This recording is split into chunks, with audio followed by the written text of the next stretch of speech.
Welcome everybody to our Lift Up Women in Life Sciences live event, and we are back this month. It's December, it's the last day of the month, it's Christmas. I'm feeling very festive, so I've got my festive background on this time. But today we're here to talk about Boardroom Bravery, big decisions, bold moves, and we've got some phenomenal key speakers that are going to be joining me on this live broadcast today that are very experienced within the life sciences sector, worked their way up through leadership level roles, C-suite, and are now multi-board members within organisations. So super excited to be talking about this topic.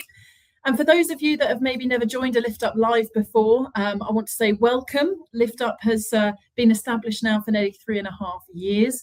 We actually launched it off the back of Fraser Dove International, an executive search life sciences consultancy that operate globally supporting life sciences on leadership level roles. And we, as a group of female ambassadors internally, thought to ourselves, what can we try to do to give back to the industry, support women in the life sciences sector, and really help them connect, inspire others, and grow this Lift Up community group as a team. So we launched our very first live broadcast nearly 3.5 years ago. It's snowballed. We've had something like 140, nearly 50,000 global views now. Almost 100 key speakers as well have joined me along the journey, which has been pretty phenomenal. So thank you to anybody here that's dialing in, maybe for the multiple times, second time of joining these live events, and is really active within our community group. So a very quick intro. If you've not spoken to myself before, I am Louise Williams, and I'm the MD here at Fraser Dove International. I've been within life sciences for 11 years, and I've been within the staffing industry for nearly 20 years now. So very passionate about what it is that we're doing. For those of you that are dialing in, please just pop in and say where it is that you're dialing in from. Try to not have your settings on privacy so we can see your name, where it is you're calling in from, and hopefully what area as well you're operating in within life sciences. Pop it into the comments and build your network. And also, as we go through this live interactive broadcast, what we're really keen to do, and the speakers are as well, is to hear from you. So if you've got any questions around this boardroom bravery topic, pop in a Q and then your question into the comments, and I will try to navigate through those comments in the best way possible throughout the live and bring them up on screen for us to ask the speakers. So without further ado, what I'd love to do is bring in our first key guest, which is Luba. If you would kindly do an introduction to the audience for us. Absolutely, Louise. Thank you so much for having me. And hello, everyone. I do, just as Louise has mentioned, I do encourage everyone to please ask questions. Nothing is off topic. Nothing is off limits. You're in great hands here. I'm super excited for you also to meet the other co-panelists. I'm Luba Greenwood. I am 3-time CEO, have spent many years also before that in pharma, as well as I started and ran a venture fund for the Dana-Farber Institute.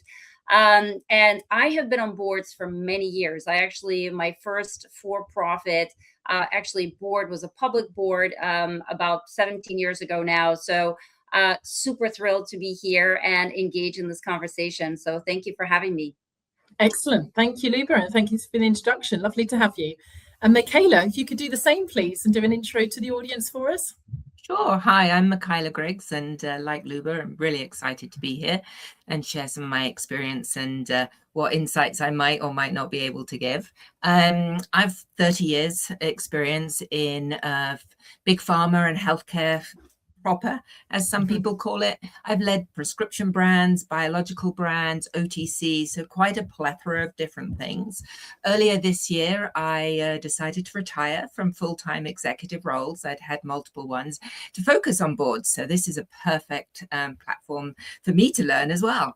I currently am doing a fractional CEO role for Ancella Therapeutics, which is a women's health company, and you'll hear that as a theme. I've done a lot of women's health, so I also for the last 7 years have been serving on a women's health device company board, and more recently I joined a newly listed NASDAQ company, YD Pharma, which was a reverse SPAC, and that's in biotech space and focuses a lot on cancer detection.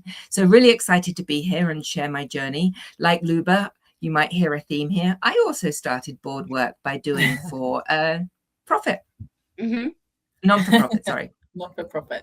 Excellent. Thank you, Michaela. Vast experience across multiple therapeutic areas as well. So it's great to have you on board in this discussion with us today. And last but certainly not least, we've got Abbie from Third Rock Ventures. Abbie, would you care to do an introduction for us? Yes. Well, hello, everybody. And thanks for the invitation, Louise. It's wonderful to be here. So my background is in basic science. I was a trained molecular biologist, and I started my career actually in biotech at Genentech in the early 80s, where I was a bench scientist. So I was able to go from bench scientist to more of a business leader through the evolution of moving to several different biotechs and even into big pharma.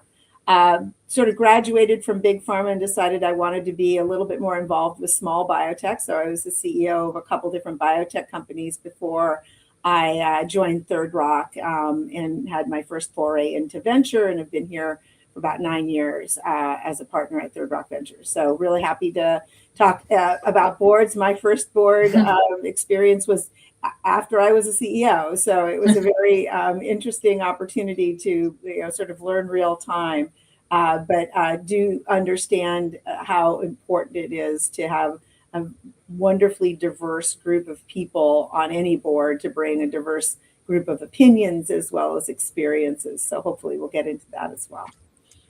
Excellent. Thank you, Abbie. And, a great depth of experience as well, and an inspiring career journey. So thank you for doing all of your introductions. Obviously, just dialing back into the audience quickly, please say hello where it is that you're dialing in from, and pop in a little queue in front of any questions that you've got for our key speakers here. And I can pull those through into the comments and on screen so we can get them answered for you in the best way possible. But let's set the scene. I think let's set the scene with an open question here around, perhaps taking us back, take the audience back maybe to your first thought of, I could sit on a board, and maybe what triggered that. Was that really early on in your career when you're sort of, followed even degree or education and thinking, I one day really want to be a CEO, or I want to be a board member, or if it's something that's kind of triggered throughout the journey that you've been on? I'll come to you, Luba, with this question. Sure, happy to. So for me, it was, I think, a very natural move and thought process. So I started my career I spent many years as a lawyer at a large law firm called Wilmer Hale. And as part of my job, I was in a lot of boards, and I would be, as a lawyer, and I would be representing a company. And most of the time, my job was to speak up and present some sort of mitigation step when things were not going so well. Of course, when things are going well, nobody really wants to hear from the lawyer. When things are not going well, that's when you would come in. I also did quite a bit of litigation. So as part of my job, I had to present and articulate the issue to the audit committee, which is, I would say, the hardest of publicly traded company, and then also offer mitigation steps in an environment where people are pretty rattled. So I thought, wow, okay, I'm already quite familiar with, of course, board and board service and what you have to do, especially from the governance standpoint of view, legal standpoint of view, which I'd be happy to also cover today, which is important to recognize. I think some people say, I want to be on boards because, other people are on boards. I would say pause and understand that your job is the governance, understanding of the law, understanding of finance, understanding of your obligations, especially if you're thinking about publicly traded company, understanding what a shareholder, what your obligations are to shareholders, is really vital. So for me, it was a natural step because that is where I came from, was that understanding, being at a little quite too familiar understanding. So I thought, gosh, wouldn't it be fun to be on boards during good times versus only being present there during bad times? Yeah, no, very insightful. Thanks, Luba. And that transition feels very natural. There'll be some circumstances out there for individuals that probably wouldn't have taken a similar career path to that. I don't know whether yours is slightly different potentially. Michaela, do you want to share your thoughts on this question? Yeah, I think I was thinking about, and it's similar but different. I started thinking about boards relatively early in my career, but through a serendipitous way, really. So when I was a brand manager and I'd first come to the United States, so I've moved countries in my career as well. And when I was working in Europe, it wasn't really, particularly in the UK, it's a class structure, and maybe talking to women about being on boards really wasn't very common, and never thought that that would be in my future. And when I came to the States, I was really fortunate that I had won some work thing to do with the Y, and somebody at the Y tapped me on the shoulder and said, hey, you would be great to join our board. And it was a small regional in New Jersey board at the YWCA, and being part of that gave me exposure to other people with a lot more experience than I had. And I'm a little bit vocal. I don't mind giving my opinion. So I really got myself stuck in, and somebody suggested to me that I would add value to other boards in the future. And my journey into boards was actually through non-for-profit. And I ended up being the financial chair for a non-for-profit in a local area. And that gave me some bravery to just put my name out there and start saying I would like to be on boards. And to be honest, it was within my workspace. I had a lot of good networks of people that were either starting companies, they were, and they were startups that were looking for people to add value. And to begin with, I would always say yes, because the experience was great. And it wasn't until I'd got a little bit more experience, and a lot of failed startups, by the way, that then I could learn what to say no to and what to say yes to. And that led me ultimately, and again, through a contact, some NASDAQ boards, which is, as Luba said, very, very different in the sense of governance. But there are a lot of translatable skills that you learn on non-for-profit as well as for-profit startups, raising money, et cetera, that just you can bring to play. Yeah, that's brilliant. And Abbie, what's your thoughts in regards to this question? Yeah, I think that, so going back, and there's different kinds of boards, and boards have different cultures, right? And I think that it's really important when you're looking to say, gosh, could I be on a board? You ask yourself, what am I going to contribute to that board?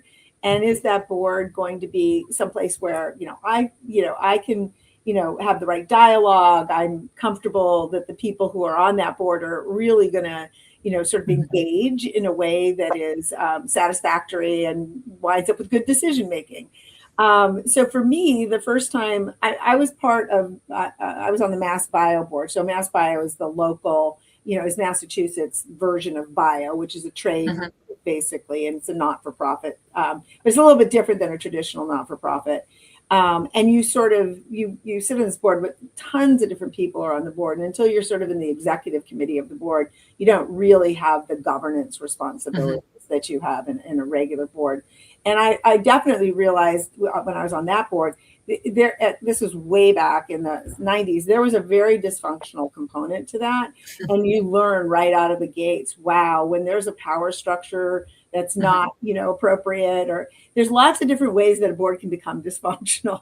So I think for me, I was sort of thinking, wow, I'm not so sure I'm going to be in a hurry to be sitting on other boards. But once you become a CEO, you're not just the CEO, but you're a member of the board.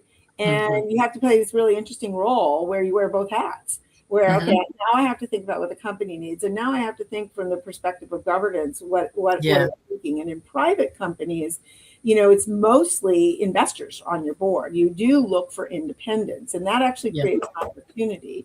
When people, when you want to balance the board out a little bit, you bring in independents, like Michaela would be an independent on a lot of these boards, and they bring a different perspective, but they can also sometimes educate the investors and be very helpful in that sense. So I think that from my own personal experience as being on boards as investor, being on boards as a CEO, and then being even on boards as an independent, which I have been as well, those are slightly different roles, and you have to sort of understand which role you're playing and how you can be most helpful in those different roles.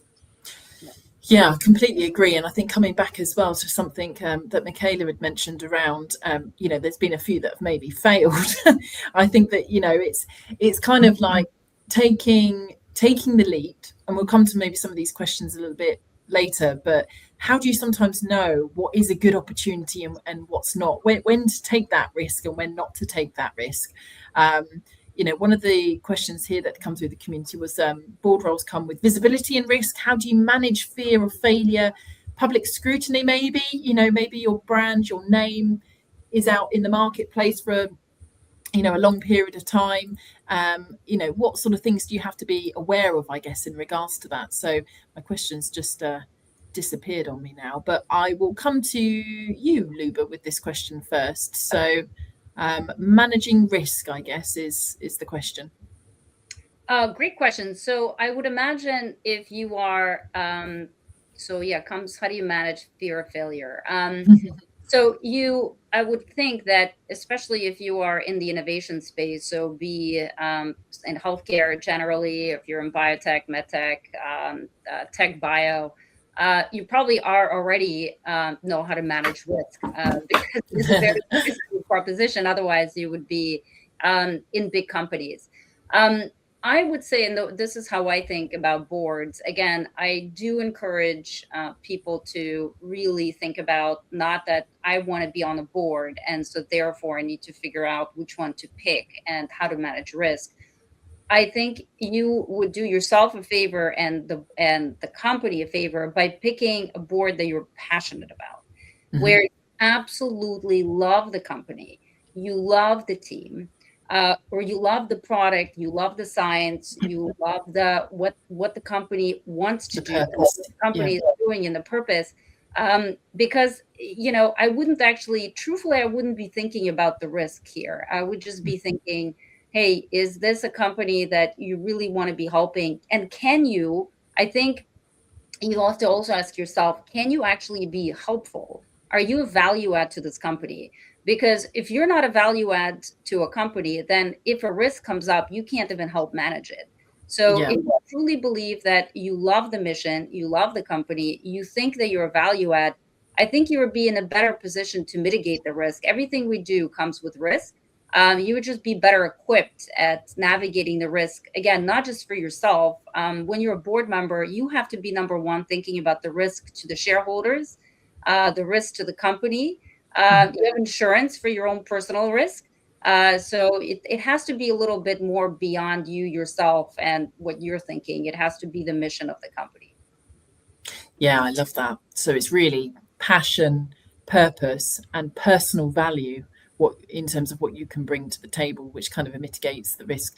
I think that's a brilliant way of thinking about it, because you do have to think that most things that you do in life does come with some form of a risk. It's just how you're balancing that out. So very well said. Yeah, Luba. What's your thoughts with this one, Michaela? I agree with a lot of what Luba has said. I think also it depends where you are in your journey of being on a board. So I would say earlier in my journey, I took a lot of risk. I would more or less say yes to 99% of people that asked, even if I went, oh my gosh, I think this is going to be a train wreck. Mainly because, I didn't have a CEO title, and I certainly wasn't an investor. So I'm coming to a board as an independent, which I think there's slightly less roles for that. Maybe a little tiny bit harder to get on, particularly earlier in my career where I didn't have a bigger fancy title, but I knew I added a lot of strategic value. So if somebody asked, I have this approach in my head about my career. I roadmap out and I try to think 10 to 20 years in the future versus 5, which gives me a better opportunity of saying, what skills do I need to learn? So I'd often look at opportunities as, what do I think I'm going to learn in this situation? What do I think I can give back is very important, but what am I going to learn out of it that will better place me for a future better role? So I would probably say that my risk tolerance has got a little bit more conservative as I've got more experience, because my brand is bigger and more important on boards. And now I think about a little bit more, less about, is it going to fail? Is this going to be a bad thing for me to do? How long is it going to last? I think about those things more deeply than I did right at the beginning. So I think it really depends where you are on your journey as to how much all of these questions play into fact. And I, like Luba, I would say have no fear. Have no fear. Yeah. I'm wondering, is that an essence of feeling like you've got more to maybe lose, or would one feel like they've got maybe more to lose as they, grow more into their careers, because it could be, that they're more publicly known, that you've got family, you've got, financial stability, security, what's the word I'm after? For me, Louisa, when I'm assessing, it's not really to do with your own equity and fear of failure, or it's more how much time do you need to give for the value you're going to get back. So earlier in my career, I was quite willing to give quite a lot out for what others might perceive as very little back, because what I was learning on that journey, I felt was building my skill set to be able to add more value in the future. Yes. Whereas now I am a little bit more confident, less of thinking less of myself, because I've built that experience. So I'm more honest about what I think I can give to the board as an independent, and where I can and can't add value. So if someone says, hey, will you come on our board? And by the way, I'm not going to pay you until we've raised enough money. And I would like you to work 10 hours a week. And I would like you to head our marketing department. For me, that's kind of like, that doesn't sound like board work. That sounds like a free employee. Whereas earlier in my career, I might have actually said yes to that in order to get the experience to be able to say, I've done X on Y board. No, completely understand that. No, that's well said. And Abbie, anything to add to this question? Any thoughts from yourself? Yeah, I think I'd come maybe from a slightly different angle about really authentic risk. I mean, there's reputational risk, which I think we can all manage, but there are true risks that one can, encounter being on a board. And I think that when you are assessing the suitability of a board, or the how confident you are in that company's future, it doesn't. So much of biotech is high risk and it fails, and we all know that. Nobody loses their reputation because the company had to close. That's not that just doesn't happen in our. It just doesn't happen because it's such a part of who we are and what we do. The flip side of that is if you've got a big win, then you get extra credit, and people will say, "Oh my God, you were part of that. We want you on our board now too." So, but I don't think that there's a lot of risk of having reputational risk.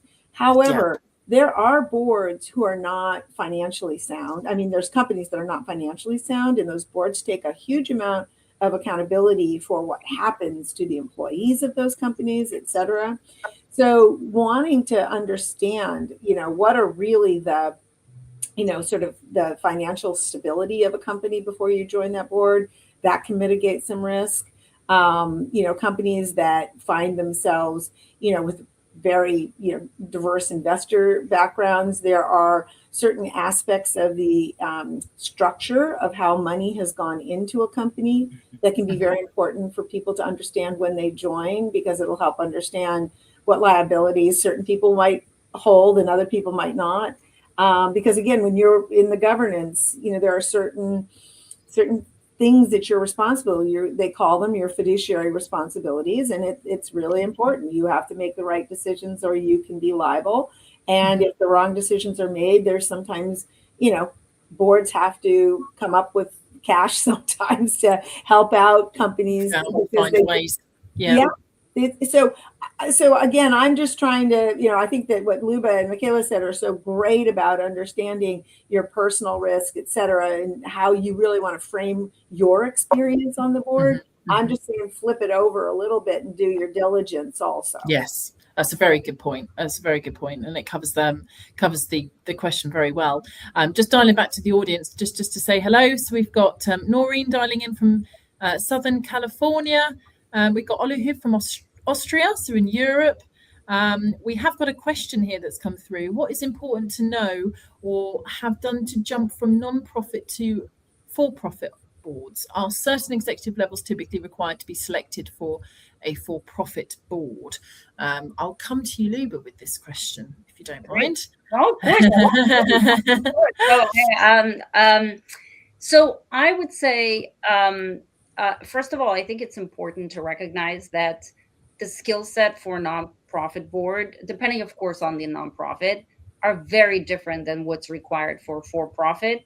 And certainly even more different than what's required for a publicly traded for-profit company, also depending, and even if you are in a publicly traded stock exchange company, which stock exchange in the US and which stock exchange outside of the US. I've served on many global and US different ones, and they're all very different. So I think the first is to be humble and understand that there are actually quite few skills that are transferable there are lots of skills that are transferable, but just recognize it's just very different. Your job as a fiduciary is quite different in terms of what you're looking for and how you're serving on the board.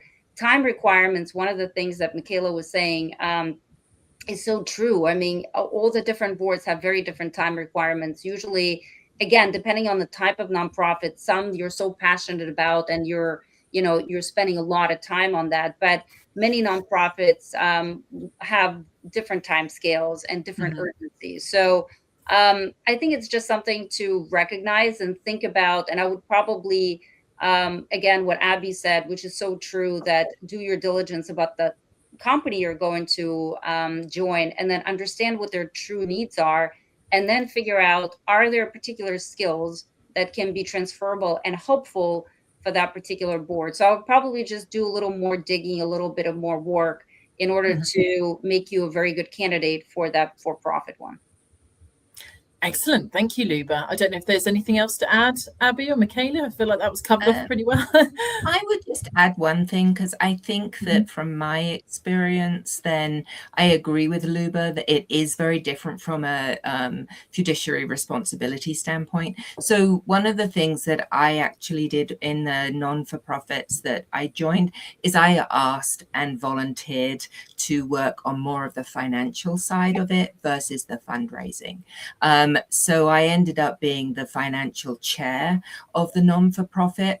And the particular non-for-profit that I got the most experience in, we were actually being acquired and merged into another non-for-profit. So a Southern California going to whole of California.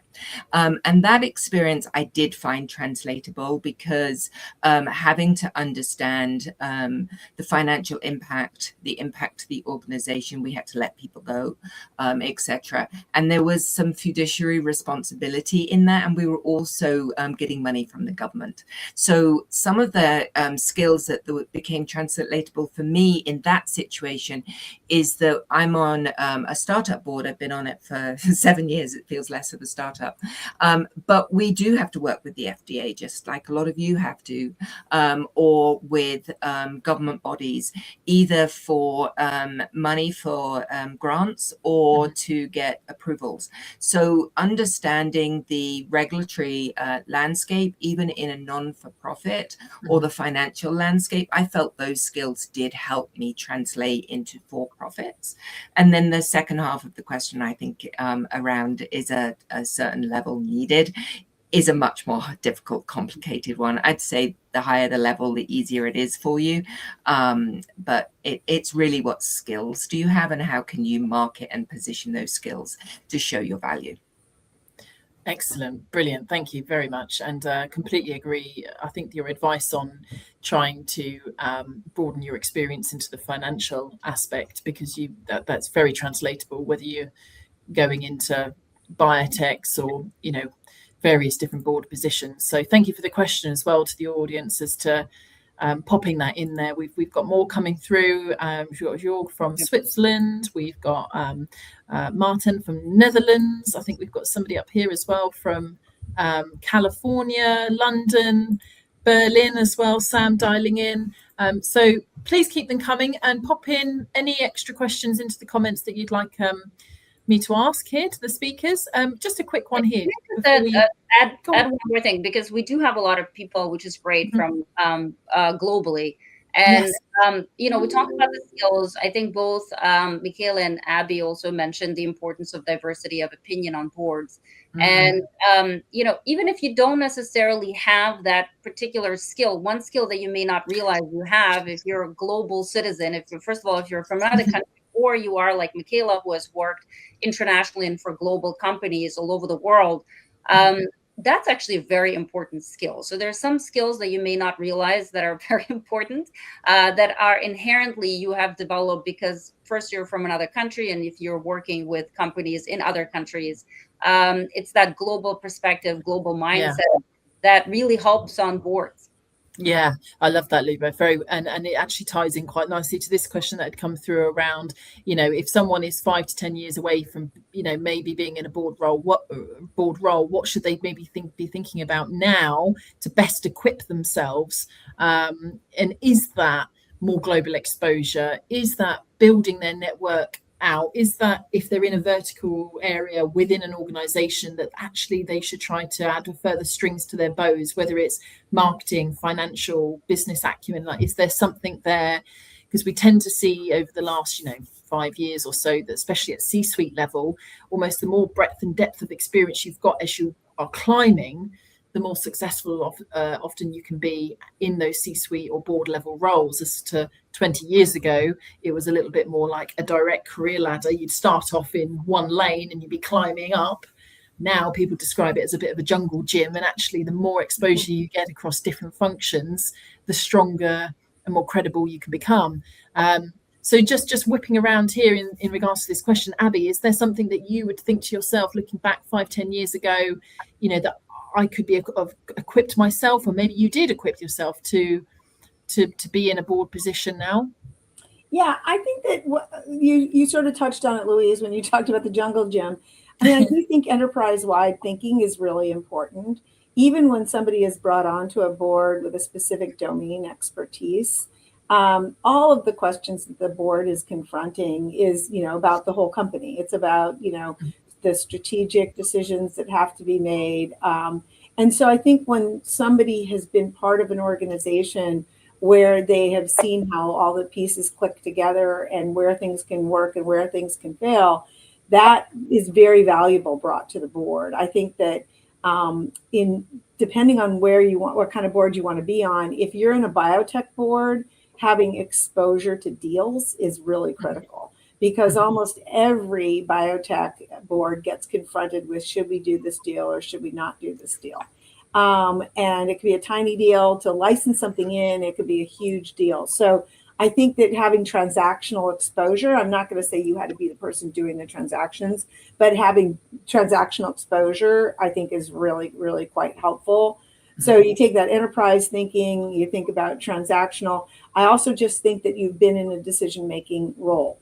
I think it's very difficult for somebody who has never had, you know, sort of real decision-making autonomy, and that they have the sort of pattern recognition for how a decision gets made. It's very hard for them to contribute to, you know, board, you know, the ultimate functionality of a board if they don't have a lot of experience making decisions. Doing that. No, I think that's a very fair comment. Luba, were you? I was just going to, everything that Michaela did was the right thing. I love it. And she, you know, she rolled up her sleeves with any and all companies, understand the needs of startups. And then, so I'll give it to Michaela. Michaela, you were leaning in then, just as I said, Luba. So, so I actually love this question, because I think 5 to 10 year horizon is really important when you think about it. And I think both Luba and Abbie have said, you know, great advice. I think building your network is really important. So that you can, and things like these platforms, I wish that when I was starting out, I had a platform like this that I could tap into and listen to people that had the experience, rather than just muddling through myself. So network of people that are on boards or have done it, and asking them, one, can they mentor you? Can they help you? The other, can they give you exposure to seeing what might go on? And then to Abbie's point, I think within the workplace, making sure you're trying to get experience that you think is translatable to that board based on what you've heard, but putting a 5 to 10 year map out there of what experience, who do I need to talk to, and what skills do I need, it is critically important, because it doesn't come overnight. If I could just add to what Michaela was saying, the one other thing is build your network, talk to people, figure out what people like and don't like about being on boards, and try and understand why you're motivated to be on a board.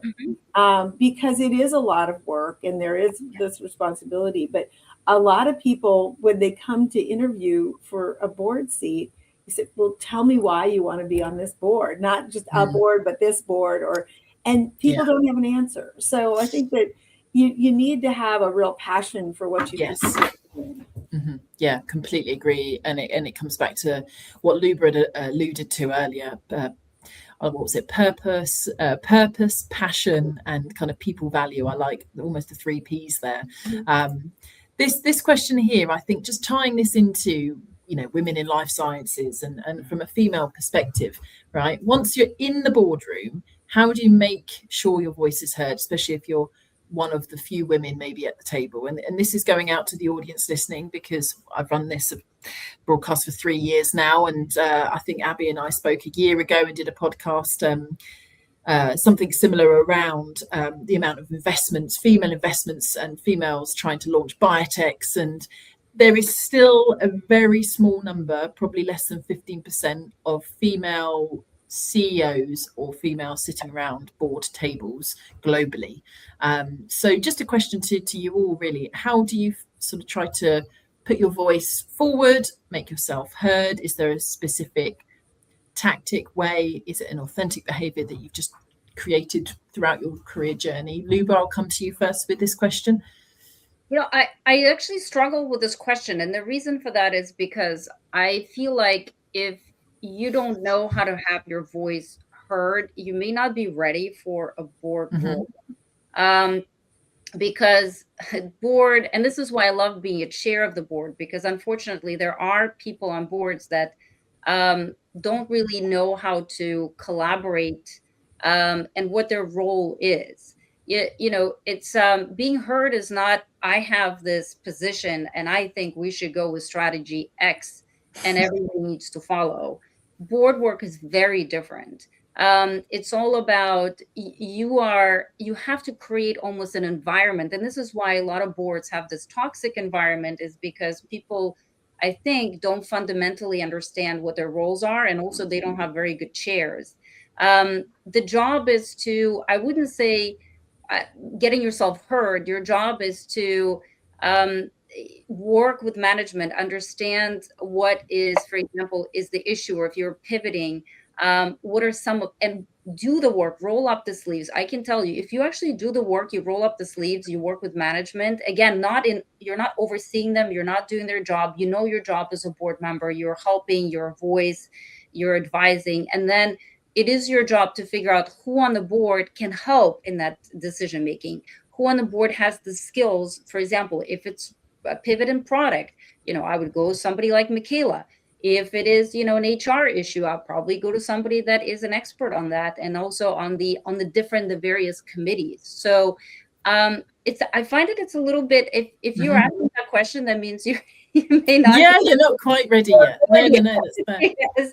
Or you're not a very good board member. You have to get better and educate yourself on how to be an effective board member, and effective for everyone, for the board, and do it in the way that is helpful, rather than listen to me. I think this is how it's done. Yeah, no, I think that's a very good point. And I think that I'd imagine that, say we're not at that position of board where it's C-suite or a level below, a lot of it is just about self-belief and confidence. authenticity, believing in what it is that you've got to say. Michaela, yes, what's your thoughts? I would add one extra thing to that, and I think Luba alluded to it, being able to ask great questions, to bring out what the salient points are, to make sure that you can clarify so that everybody on the board really understands the situation. And I think that's something you can learn and practice in your work life. Whatever team you're leading, whatever position you're in, really learning the ability to be able to ask good questions of your teammates, of upper management, of people more junior than you, to be able to make sure that the most salient information is on the table is invaluable. Yeah, I think that's some great advice, Abbie. Yeah, I just wanted to add quickly, there will be settings where it is harder to, sort of get your point in, because there might be people who know each other already on the board, and they've got pre-existing dialogues that they're used to having. And I think what Michaela said is right, is sometimes asking a question is the best way to get your voice heard, because you can make a comment immediately after answering the question or asking the question. It's a great tactic as well as a very important contribution to be able to be made. But make no mistake, the intensity is there. And in certain rooms, especially, when you're filled with a bunch of investors or a bunch of people who are very, very, have a lot riding on this, their agenda is potentially slightly different than yours. You need to understand, when should I try to make my point? Is it a relevant point? The worst thing you can be doing is saying, look, they're all saying something, so I better say something too. You don't want to do that. So just make sure you have a relevant point, or asking a great question. Yeah, and asking the question is just, without going too deep into this, but just what came to mind was that usually at this point in your career, as you're leading through to board level roles, you start coaching or you start mentoring. And what comes to mind is that often a coach will be the one that will ask questions, not give the answers, or necessarily even give the advice. The coaches are there to ask the questions, to coax the right maybe thought process out of the individual. And it's that kind of coaching style. It sounds very similar to them when you're on that board. So I love that. I've got some things coming through from the audience, and I'm conscious of our time is ticking away. We've got Mara here. The finance member CFO responsibilities are so different. The legal framework applicable and referred to as same but different. The risk and liabilities differ. What saves the situation is the sort of common sense when best practices, compliance and ethical work end up to be the same. So I thank you for that coming through. We've got quite a few coming through here at the moment. Sorry, we've got what advice would you give the board of a young startup on how to enhance pivotability and reduce risk of product failure? Abbie, I'll come to you with this question if you don't mind me firing this one at you. No, that's fine. I mean, first of all, the ability to pivot is one of the most important characteristics of a company and of a CEO and the board. So it's a great question. I think that, really having over the years and over the quarterly board meetings, whatever, having strategic discussions and carving out the right amount of time to have the strategic discussions. Don't get into the habit of just going through a board agenda that, half of the time is spent on updates that people can read in a pre-read, but really carving out the right time for strategic decisions and strategic conversations, and understanding that if you wait too long to pivot, you can't necessarily take the advantage of the pivot. So even having a conversation of what a pivot could look like a year, 2 years before you might have to make it, it puts you in a much better position to Very do good that advice. if you have to. Yeah, I love that. It's planning for the pivot before you might even need the pivot. And as Luba earlier said, the importance of a really good chair on these boards to make sure the agenda, timings, and effective use of everybody's time, talking strategically, is there. I love that. Anything to add to that, Michaela or Luba? No, or we covered that? Yeah. Well. And then what level of influence is important to be on board? I'll just come to you, maybe Luba, with this one.